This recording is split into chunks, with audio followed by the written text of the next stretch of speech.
নিরামিষ দিনে যদি বাচ্চারা ডিম খাওয়ার বায়না করে তাহলে এইভাবে ডিম বানিয়ে ডিমের ঝোল রান্না করে নিতে পারো।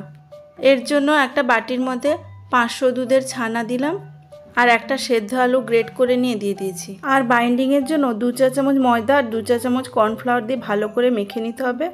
এরপর ওই মিশ্রণ থেকে অল্প খানিকটা নিয়ে হলুদের সাথে ভালো করে মেখে নিয়ে সেদ্ধ কুসুমের মতো ছোট ছোট বল তৈরি করে নিয়েছি।